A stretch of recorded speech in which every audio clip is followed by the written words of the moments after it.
The other reason involved here is the very difficult struggle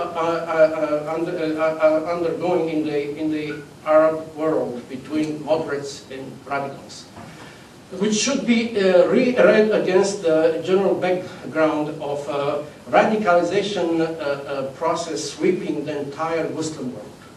And when you have these strong currents in place, it seems sometimes that the voice of the extremists, of the radicals, of those who are completely dedicated to what the Arabs call the strategy of resistance, the Wakama, is having the upper hand. And the voices, the soft voices, the voices of the diplomats, the voices of Abbas's and of Salim Fayyad are somehow sotto voce. You hear them more pronounced in the West when they speak in front of the Western audiences. You don't hear so much in the incredible public and political and diplomatic debate taking place in the Arab world, as exemplified by the talk shows of the Arab satellite televisions. You see very little of that. And this clash is far from being resolved. There were many books which have been written about this clash, but it tends for the moment to paralyze the inclination of the moderate leaders to go all the way against this incredible tsunami of extremism, radicalism, which is sweeping this part of the world. Specifically in the context of the Israeli-Palestinian conflict, it means the rise of a movement like Hamas, and Hamas is absolutely opposed to a two-state solution. You'll never find a leader of the Hamas saying that he's in favor of recognizing Israel or for a Palestinian state next to Israel. They are always for the liberation of Palestine, and they are at the same time in favor of changing dramatically and profoundly the nature of the regime in this Palestine. This regime cannot be the regime of those who betrayed the real faith, but should be an Islam back to the basics, and therefore it's a double revolution which they are conducting.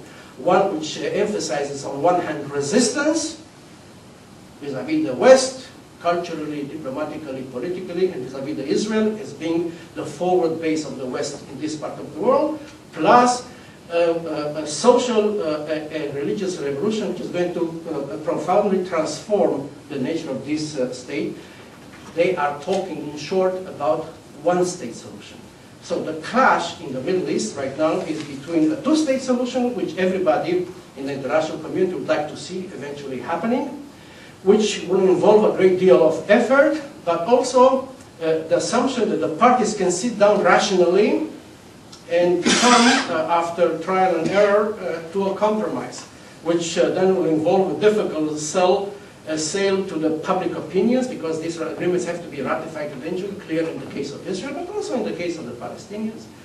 And this is much more difficult. So these are the two, say, major reasons which brings me to be not as optimistic about the outcome of this 2008, despite the fact that we are only in mid-February.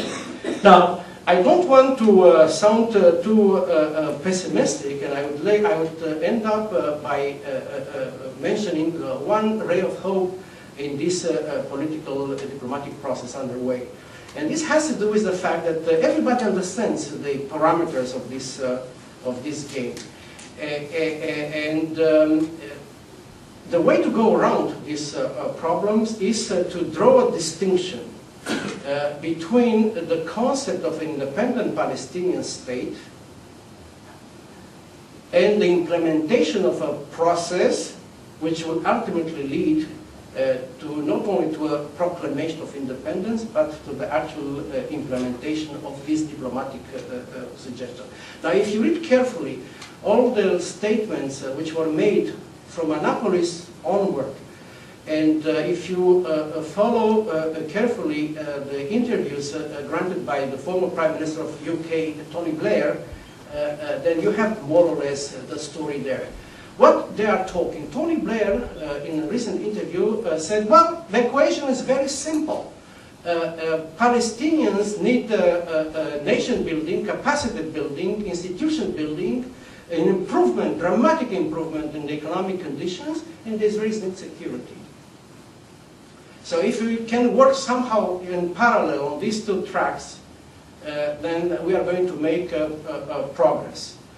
If you look at the statements coming from the top figures in the American administration, from the Israeli administration, from Salim Fayyad, the Palestinian Prime Minister, you realize that what they are discussing right now is the fundamentals of the Palestinian state. The assumption being peace-loving, democratic, representative of the wishes of the Palestinian population, having a democratic and vibrant character. And in other words, this is not going to be another diplomatic process between the two elites which are trying to sign a document which then will be translated into a peace, a cold peace between two entities. It's much more complicated than making peace with Egypt or with Jordan.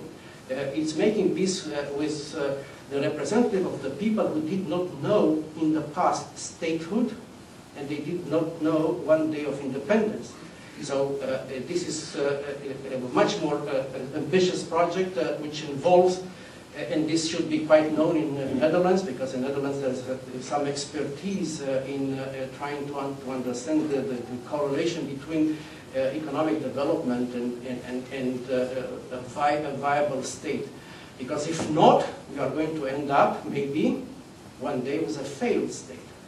And I don't have to refer to Bert Kunder's statements regarding the problems which a failed state might bring to an already unstable region, the Middle East. So, let me sum it up.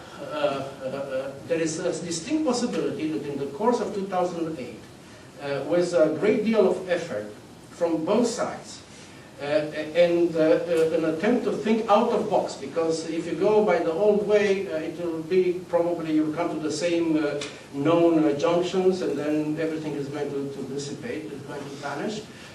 We can talk about having the fundamentals of a declaration of principles in place, which is not going to be a repeat of the Oslo Declaration of Principles of 1993, but it's going to be much more detailed. It will deal with the core issues of the Israeli-Palestinian conflict, which means that it will cover a vast array of a range of problems.